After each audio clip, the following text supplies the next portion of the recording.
I feel like I look for all of these qualities in every relationship that I have. It's not exclusive to my romantic relationships.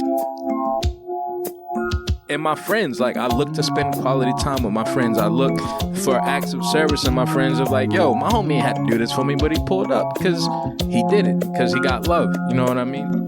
I see the crystal raindrops fall, and the beauty of it all is when the sun comes shining through to make those rainbows in my mind when I think of you sometime, and I want to spend some time with you. Just the two of us. Was good, everybody? Was good. Welcome back to yet another episode of Off the Strength. We're giving you the inside look to all things wellness culture. I am KR Jones, and with me, I have a gentleman of an extraordinary league. Brother, please introduce yourself. Your trainer, Corey, a.k.a. your favorite trainer's favorite trainer, holding it down for Brother Tone. That is right, folks. We are here, ladies and gentlemen, boys and girls, cats and dogs, chickens, ducks, all the above. We are here to give you that two-step, that tango, that whatever it is you need to do to get in the right place this week. And we are happy because we got a variety show here. Yes. You know what I'm saying? We holding it down as the duo because the Brother Tone is out conquering as he does, doing what he do. Stepping with the extra size 14s. You know what I'm saying? He's stepping with the big dog. So it's just me and Brother Corey in here holding it down today. So we gonna get right into it. Brother, how was your week, man? What's going on? Man, my week was actually quite fire. I got a lot done. And one of the things I did, I said before, like I was going to jump into my skincare routine. So I really been trying to get my Pharrell on. You know, that brother hasn't aged yet. The black vampire. Of course. So the good people at Sachu, they sent me out a gua sha, which is like, it almost looks like a little folded up stainless steel blade. Okay. And it's for basically like myofascial release, working through your skin. Weaponry. And you know, if some things go down, you can cut them up real quick. And also like a face roller. So the combination of them with a little facial oil, I give it a couple of weeks to really see if it was going to do something. I'll be dead honest, like I really do feel a small difference. Like, you're looking younger. I see. You know what I'm saying? I'm down to like, I don't look a day over 39. You know what I mean? Yeah, I feel like it's really doing something, and my jaw feels looser, like the muscles on the side of my jaw. You know, that whole SCM down to the neck situation. Yeah. Sternocleidomastoid, all that. Come on, big muscle names. Yeah, Let's go. Yeah, but I definitely feel that. So I feel good. I mean, in that same vein, talking about maintenance.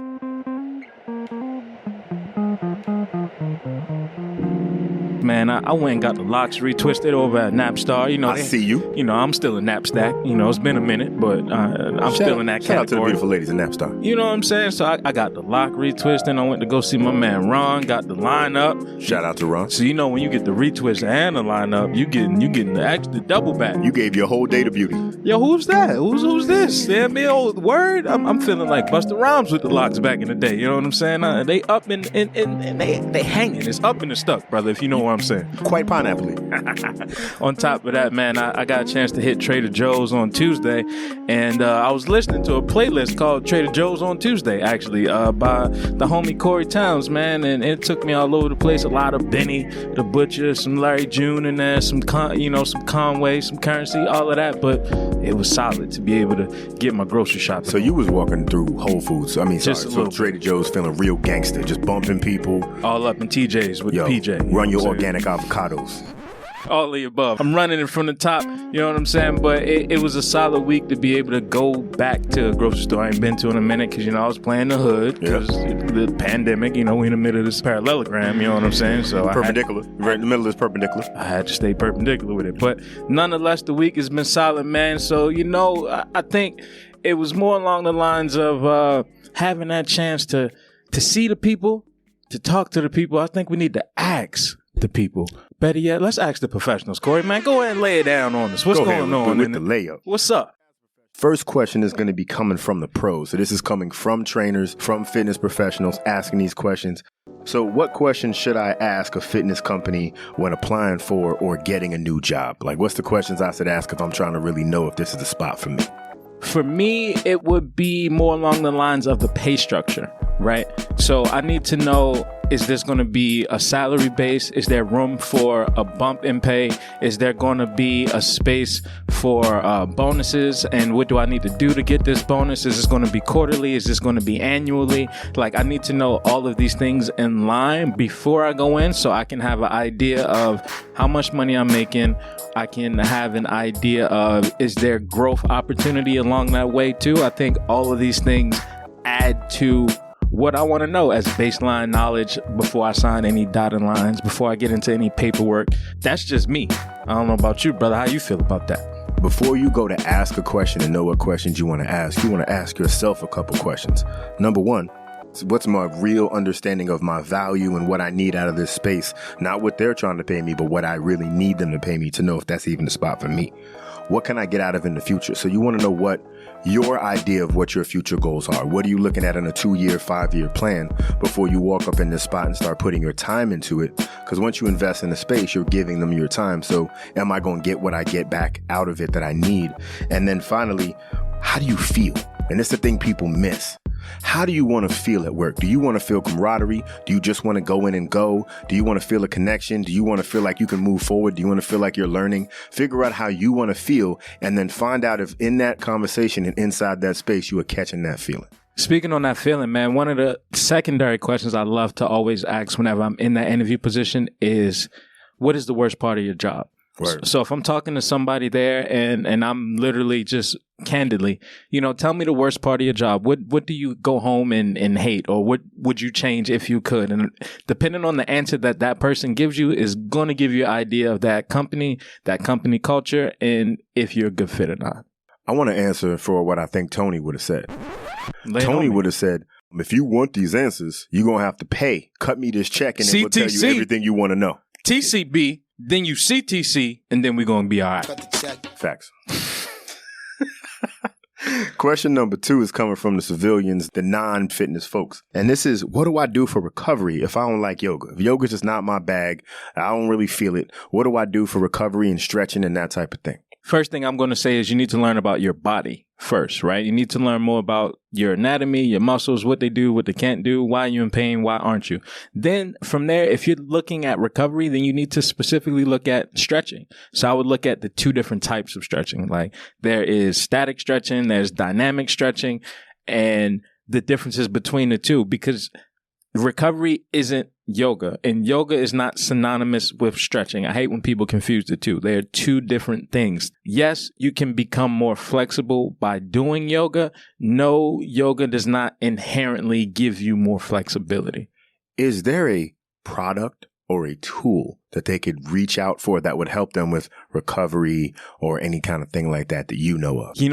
It's funny you should say that, because I got a website that's called UND NYC. Is there? They sell recovery kits there, where there is a foam roller, there is a soft tissue massage ball, there's a deep tissue massage ball, and there's also a yoga strap that you can stretch with. Black owned. It's black owned, brother. And the website is actually kind of fire. It's a dope little dude. I think his name's KR Jones or something. I don't know. There's an underscore in there somewhere. There's an underscore in there because, people be stealing stuff. But nonetheless, I think it's cool, brother. I think UND NYC should be the perfect place for somebody to go if they wanted a recovery kit. I think one thing that I would add to that, to answer that question, is, are you sure that you've experienced all the different types of yoga before you say you don't like it?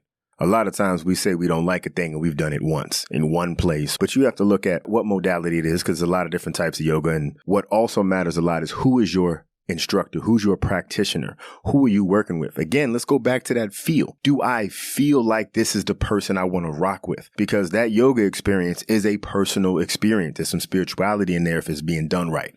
And you want to connect with someone before you just jump in. So if you don't connect in that class, that might be why you didn't experience yoga. Yoga's kind of personal. Yoga's very interactive. So if I don't rock with the person that I'm interacting with, that might not be the space I want to feel. Exactly. And, recovery is so much of a personable thing, because no one else can feel what you feel. So where you feel pain, soreness, tightness isn't necessarily where someone else is going to feel it. That is for you to unpack and figure it out for yourself. As we segue into recovery and figuring out, I think it's time that we move into, that's right, you heard it, ripped from the headlines is here this week, ladies and gents. Brother man, you want to lay that out for us? What we got this week in the good, the bad, and the ugly? Start off on the right foot. Let me start off with the absolutely gotta be good. We got the Nike Go Fly Ease. So this dropped right on the 1st of Feb, and it's inspired by a letter from a gentleman by the name of Matthew Walter. He's a 25-year-old gentleman who has cerebral palsy, and almost a decade ago, he sent out a letter to Nike saying basically, I'm going to paraphrase it, basically, I can't wear your shoes. I love your shoes, but I can't wear your shoes because I can't physically get them on and off. So fast forward to now, they came up with a completely hands-free shoe. So it looks like somebody slapped a Jordan trainer and bent it up into like a Presto. It's kind of that kind of feel. The back of it bends, but basically with just your foot, you can slide that on and off. It folds back in, fits you well. It's running like the normal kicks price, about $120, but it works on your feet and it's perfectly set up for those who have those disabilities, those limitations, to be able to get some kicks on and get some work in. I definitely gotta celebrate that, man. That's something that has to be good. I actually didn't mind the shoe. The black colorway wasn't bad for me. I like the black. The original white with the Volt green and all that wasn't my steez, but I could get down with the black. I wouldn't be mad at it. I ain't mad at it. Yeah, I think that, it's a step in the right direction, if you will, good brother. That's where they're going. I see what you did. The step forward. The questionably bad, I think is probably good. I feel like there's a possibility you may have some beef with it. So YogiFi Series 1 Pro, it's a smart yoga mat. So it tracks your poses without a camera. So most of these things that are coming out with all this AI, smart technology, is involving a camera watching you and moving. So this is more based on feel. So this tracks your breathing patterns, is a wearable that you put on that keeps some other things going on. But the form and the function aspect of it, the flexibility of the form, the mobility, all of that is being evaluated by the mat by touch. Now, here's the wild part about it, though. It also has an aroma dispenser. Okay. Unpack that for me. That's all they said. I couldn't get any more information. I tried to follow up on what the aroma is. But like, say for me, going back to those yoga environments that I've been in a couple times when I didn't enjoy yoga, there were some aromas that I would not like to be sprayed in my face. Especially in hot yoga, Ooh, yeah. Hot yoga aroma is not what I'm trying to get spritzed in the face. But there's a virtual instructor, and it's checking all those things out. So tell me how you feel about it. Would you slide that into the good or the bad right there? Yeah, that's going to definitely be questionably good for me, only because as a whole, I feel like yoga is already looked at as inaccessible to a lot of folks. Mm-hmm. Now you throw tech into the situation. So you already couldn't afford to go to yoga class. It wasn't a priority of yours. And now you got people with, what's the retail on this? It was something like $400, right? No, it was like $700. Okay, so now we're talking $700. Yeah, it's like $700 for the full pack. I think like $500 for like just copping the pad. That's aggressively getting a lot of people out the box for yoga. And I feel as though cool, it's a nice technology, you know what I'm saying, in that regard. But I do think that it is going to turn more people away than it will bring them in. And that is my gripe. So for yoga, you here for the spirit, not the scent. Exactly. Give me the mat, roll it out. I don't need all your AI. I need to be spiritually connected to my mat. I don't need to be tech savvy on the mat. Here's the bonus joint. So smartphones that can smell cancer are on the way. Did you just tell me your phone could smell? This is the word that I got. It's off MSN.com. So we're talking that AI tech. So what happened is basically there's volatile organic compounds, right? Dogs can smell prostate cancer from your urine. It's aggressive, but right? Okay. I'm buying. That's already been proven. That's in there. That's in the fact category. So Dr. Andres over at MIT, he basically is stating that they can take this AI that's covering what the canine olfactory system is doing, isolate these organic compounds, these volatile organic compounds, VOCs for short, and they'll be able to, down the road, what they're working on is being able to have an attachment to your smartphone that can check you for prostate cancer on your smartphone. The irony in that is, fam, me personally, I'm gonna go ahead. No, it's 5G. Yeah, I'm gonna lean into my doctor. I'm not gonna have a dog sniffing my booty to see if I got. No, because your iPhone can do it. You just gotta give it a whiff from the back. Let me tell you, man. I'm not even trying to do the booty thermometer. So what I'm not about to do is put a smartphone. You trying to take the temperature in the back door? Nah. I'll tell you what though, they're gonna sell a lot smaller smartphones that they're gonna be. They already got the mini, so it's going to get even smaller. It's going to be the micro. They're going to put the micro right up your ass. So where's the bad going to leave me in this category? Because I heard the good, the questionably good. So we had the good, the quasi, and now we're going to get ugly. Okay. All right, so now here we get ugly. So Jeff Bezos, he's back to being the richest man in the world. Him and Elon Musk going to go back and forth for a while. But there was an unpublicized acquisition of an Australian company by the name of Cells, S-E-L, and then with a Z. So the company makes tools to help small businesses produce an online store and function in the online services. So from the health and wellness standpoint, you look at, say, a up and coming beautiful company like UND NYC. You want to now get a big online store and have an online presence and start really moving your packages. Well, who are you competing with? Competing with Amazon. So who's the company that's helping you set that up? Something like Sells. Well, if Amazon buys Sells, only thing you can do is buy and sell from Amazon. Because all what they're doing is they're slowly creating this monopoly, and they're not even having to publish and publicize the fact that they're doing this. So that is where that ugly side comes into me. How you feel about that? I mean, I played the game Monopoly, and I know what it's like when somebody got Boardwalk and, you know, all the corner properties, and you come around that block, it's going to get real shaky on them steps that you got to take. You know, you're going to have to roll them dice with the good Lord on your side, hopefully. Basically looking at a situation where they got the whole board, you sitting on Baltic. You got to pivot. You gotta have that wherewithal to know that it's getting ugly out here, folks. And we've been blowing the whistle in this tech industry.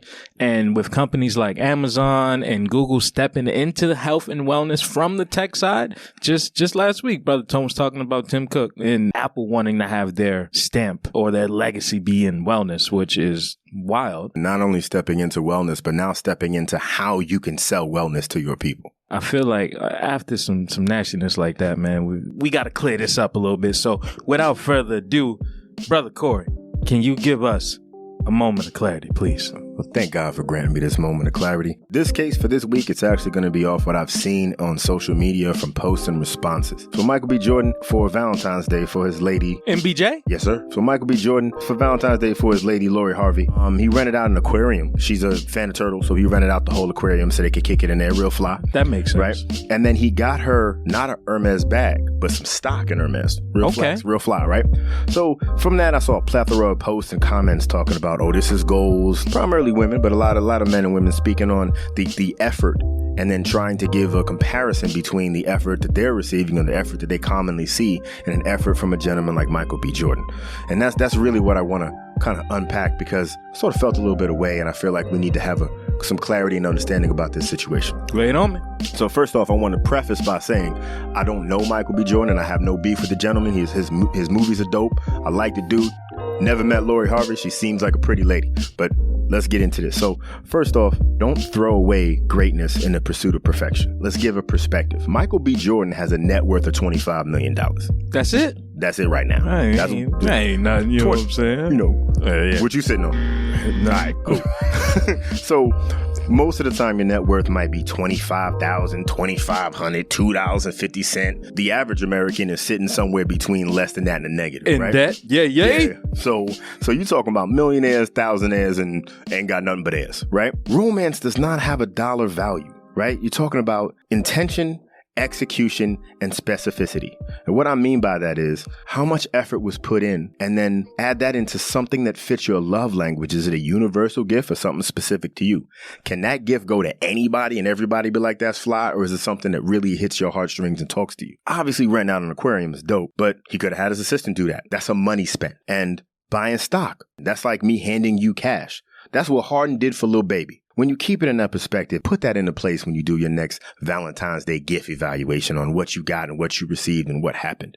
And keep that same energy, because you have to look at something else too. One, what was done for you was done for you by the person based on the means that they have. You can't compare what your man or your woman or your person has versus what somebody who's worth $25 million has and what they're able to do. One other thing that I think was missed through this whole conversation that I didn't see anybody speaking on, and I've seen multiple threads about it, was, what'd you do in return? Oh, you asking me? No. Because I ain't got 25 million. You know what I'm saying? I'm that. I ain't got it yet. But if you're out here judging and evaluating what you were given, what did you give back? Because you got to remember, love is a partnership, not a sponsorship. Damn, you dropped the ball on that right there. Because I think most people need to know that.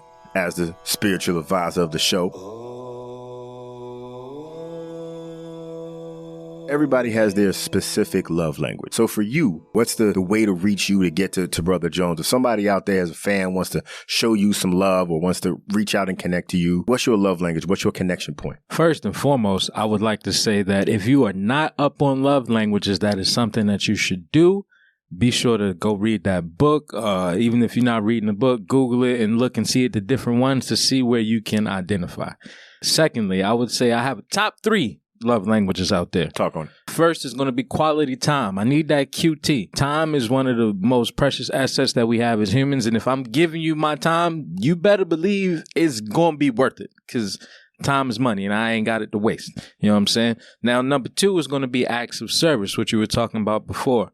So an act of service can be defined as someone that wants to do something for you, not because they have to, but because they want to. So it's not necessarily a gift, but more along the lines of, yo, I know, my shorty been working hard all day. Let me go set up her crib, run this bath water, cook dinner, yada, whatever. You know what I'm saying? Clean the tub first. Clean the tub, all the above, but I'm doing this act of service. Last but not least, I would say words of affirmation, because I do believe that there are powers in the words that you say, and that when you say them to the people that you actually love and care for, that can be a healing thing. So I feel like I look for all of these qualities in every relationship that I have. It's not exclusive to my romantic relationships. Like, and my friends, like, I look to spend quality time with my friends. I look for acts of service, and my friends are like, yo, my homie ain't had to do this for me, but he pulled up because he did it, because he got love. You know what I mean? So I think that people hold a standard for their significant others that they don't maintain for their friendships and their peers and their family and the other relationships that they have. So I do feel like when you do take that chance to look at your love language, understand where you are, and then have that same lens to understand what other people are, and look at your whole circle. Look at the people around you. Are you in a relationship, or are you in a sponsorship? You know what I'm saying? Are you just reaping the benefits from somebody else, or are you actually contributing to as well? That's the thing that I think a lot of people do miss, is like that more than one aspect of the relationships that you have, or more than one type of relationship that you have, can be treated like love is treated, and you give, I give, we give back, like within our circle. For me, one of the most touching things for me, the biggest thing you can do is teach me some shit.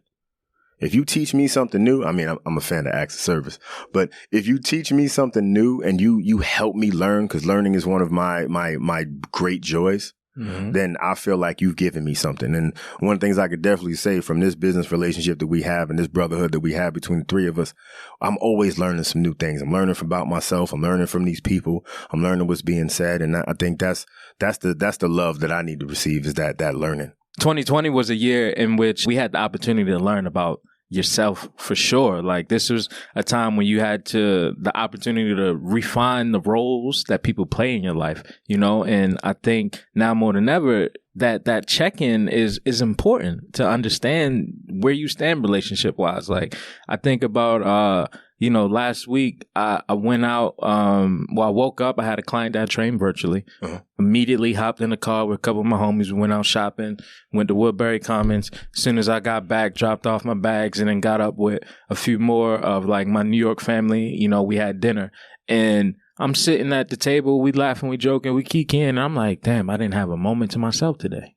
You know what I'm saying? Like, yeah. I just reflected. I was like, yo, this is the most people I've been around in a long ass time. Like, I am exhausted from just talking and laughing and exchanging energy, but these were people that I genuinely wanted to see. So it wasn't like I felt depleted. My cup was full, but I was also tired. So I can only imagine what it's like being around people that you don't even want to be around, and you holding that weight and holding that energy day in and day out. So I think that it's important for any relationship that you have to, in short, to take that reappraisal, right? Understand where you are.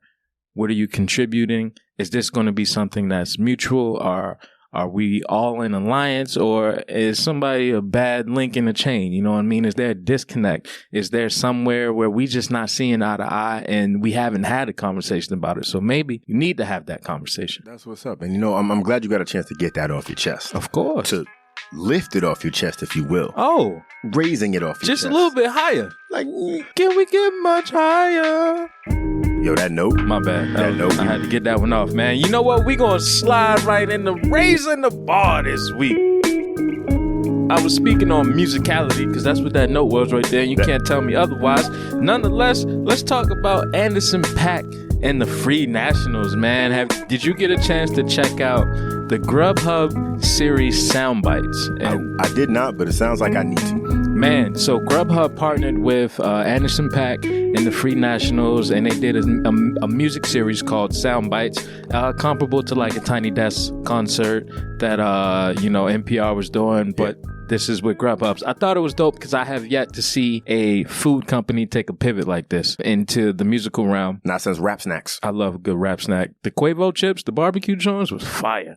I had the Master P ones back in the day, but you get me off top. We ain't even gonna talk about that. They make your stomach go, Nah. Speaking of rap snacks, man, and wrapping it up, did you happen to check out the Australian Open and see Serena Williams versus Naomi Osaka?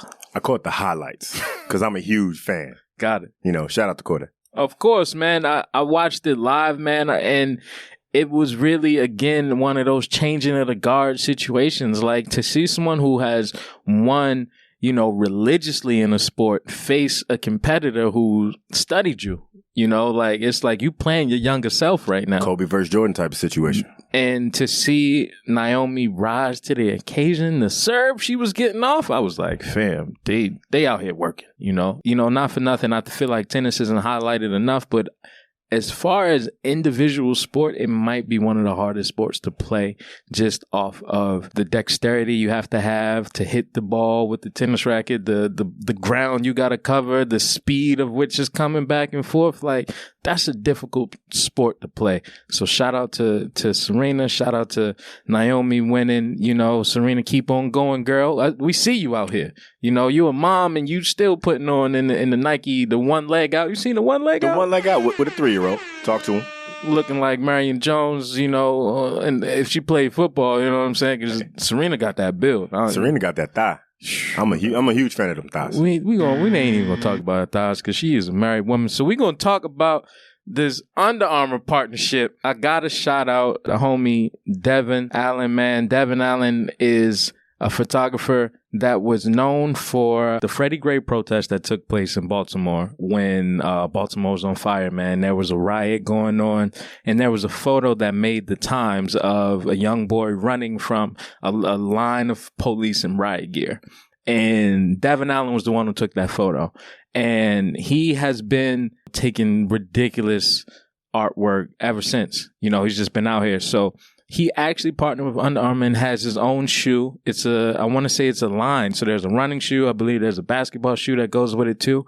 But being someone that is from Baltimore and seeing the transition he made within the last, I'm going to just give it 6 years.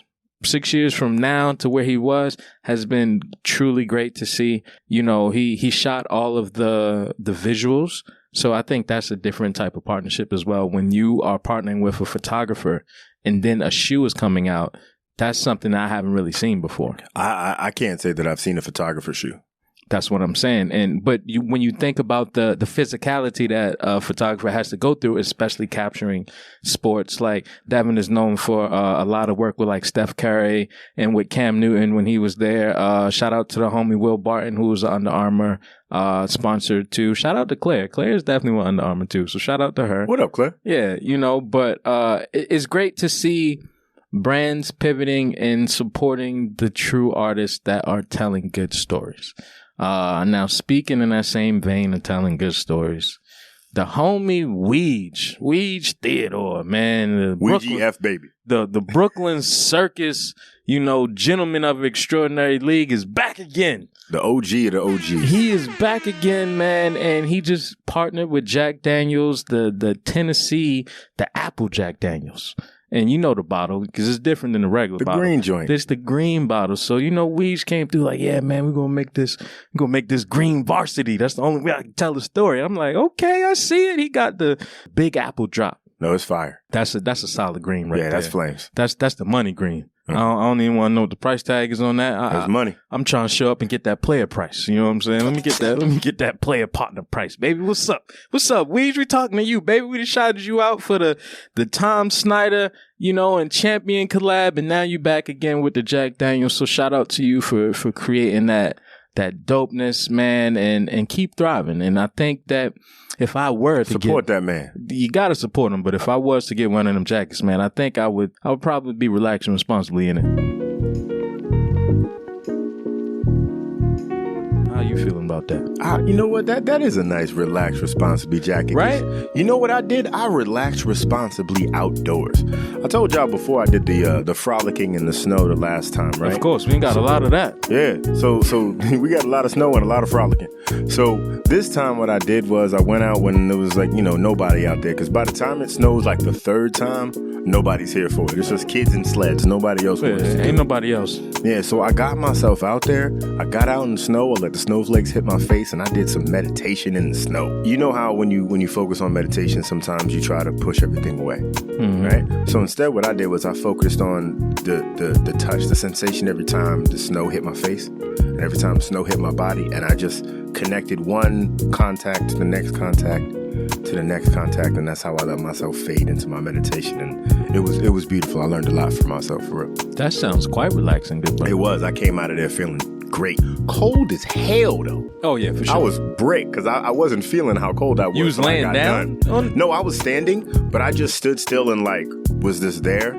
I didn't. You know how you get really deep in it where you're not even swaying, you're just there. Yeah, I was there, but man, by the time I came back through and came out of my little meditation mode, my fingers were stuck. Yeah, that sounds like a sticky situation. That might have been irresponsible. So that was an irresponsible relax. Relaxed irresponsibly. We'll take it. You know what I mean? We ain't gonna hold that against you, brother. I mean, for me this week, I was out here. I got some new ink. Some new tats, and I feel like that pain within itself is oddly relaxing. When the needle comes on and you out here getting a little when you thugging organically. When you're thugging organically, it just flows. It just flows naturally. I'm doing the Tony wrist now because that's how I felt. I was you was Tony wrist. You was flicking the wrist. I was flicking the wrist because I was flicking the wrist as the tap was going. But nonetheless, it was some new ink, man. Shout out to the homie Kumo who held me down. And aside from that, I also got insight on a potential new bike. That's right, 2 new wheels coming to your boy. Okay. I'm going to go do my dilly-dally on Sunday to see if it's a right fit or not. You going to dally at the dilly or dilly at the dally? I'm a dally at the dilly to see if it's a right fit for me so that I could potentially have some new wheels out in these streets when this snow melts. And, it got me looking. It got me hopeful. Hopeful that I get new wheels, you know what I'm saying? What you feeling, brother? Are you feeling hopeful for anything coming into this week? You know what I'm feeling hopeful for, honestly? Feeling hopeful. I'm feeling happy. Let's take that to happy, because we haven't talked about how the family has expanded. Okay. We haven't talked about how our brother, our man, lay it on me, our boy, we got a baby on the way. You talking about TB Elite? Yes, sir. Hey, he ain't go to Jamaica this time. Nah, brother Brooks. Shout out to Troy Brooks and shout out to Chantel. Shout out to Chantel as well, because the love that they have for each other and the love that we have for them is amazing. And Sage is about to be did he release? Is it going to be a boy or a girl yet? Not that I know of. I don't know if that's been released yet. But Sage, either way, is still going to be a big bro. Of course. You know what I mean? He's going to be doing this. It's a beautiful thing. So I'm hopeful for that future, for that family to grow even greater. I'm happy for my brother because we all shared, and he shared with us how serious and how important that experience is for him, and for him to be just expanding on the family when they were happy with their first blessing, and now to continue that blessing and expanding the family and got the new home and got plenty of room for more babies. Facts. So shout out to that, man. Shout out to Avery too, the little dog. Shout out to Avery, little Avery with her lineup. She always be lined up, and I'm hopeful for that to continue. I'm hopeful for the other aspects of our family to grow, and hopeful to see more of that. Yes, indeed. Shout out to the TB Elite family. I would say I am hopeful this week, brother. First, I'm going to say I'm blessed. I'm blessed to not be affected by the snow as other people have. Because when you look around this world, you're looking down at Texas and the accident, and I'm seeing videos on IG of pipes bursting and people's homes are just falling apart from this cold weather. So, we spoke on mantras a couple weeks back. Right. So I'm going to give y'all a mantra right here. And this is for those people that have been, inadvertently affected by this bad weather. I'm going to say, this too shall pass. Right. That's something that I learned a minute ago in yoga teacher training. But as simple as it is, this too shall pass. You say it over and over and just know that you're going to transition into the other side. You know what I mean? There's going to be a light at the end of the tunnel, if you will. Sometimes things aren't falling apart. They're falling in place, right?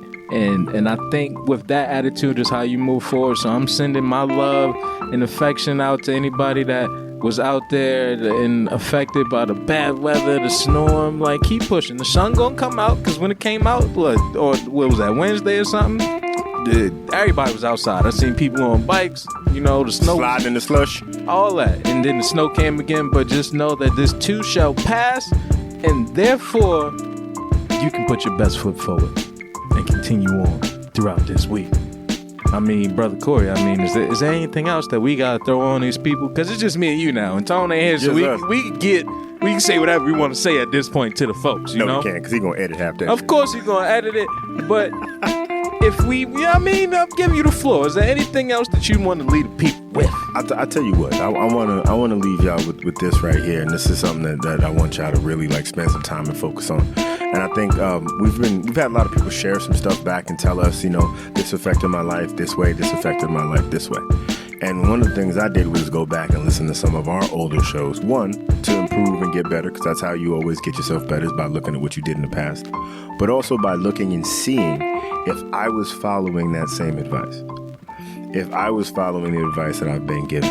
So one of the things that I want to challenge all of our listeners to do is, one, go back and listen to some of the older episodes, hear our evolution, hear how we've helped evolve for you. But also make sure you're still doing those things that you said you were going to do from those things you learned from us back in the past. So go back, check some old episodes, and then check yourself and see if you're still doing those things that you promised yourself you would do. To add to that work list right before we leave, so while you're going back to check out the old catalog, because we put it out twice a week. We just get on these mics twice a week to give it to the folks. But as you go do your dilly-dally, I need you to visit offthestrength.com. We got the new website. Make sure you check the website out. There's a few blogs there too. Go and click on the blogs. Click around. Learn our stories, if you will. Make sure that you're visiting our Instagram page regularly, because you know why? On Wednesdays, we do this thing where we ask the professionals, where, people can come and ask professionals about fitness questions. And that's free. And we should be hitting y'all. We should be charging y'all, but we do it for the love, because we do it off the strength. Off the strength. Because we love it, right? So make sure you visit our Instagram page. If you listen this long to this episode, then goddamn it, you can do it, right? You're here. We stayed this long. You still here. Visit the Instagram page. Go there. Put your questions under the great ATP graphics, because they're amazing, because I made them. You know what I'm saying? So just make sure that you ask our questions, you visit our website, you stay in tune with what we're doing, because we got a lot of things coming down the line. And once again, that is going to wrap this episode of Off the Strength. I am KR Jones. Your trainer, Corey. Peace and much love to you. We will see you soon. Back with Tony Long Ass Foot next episode.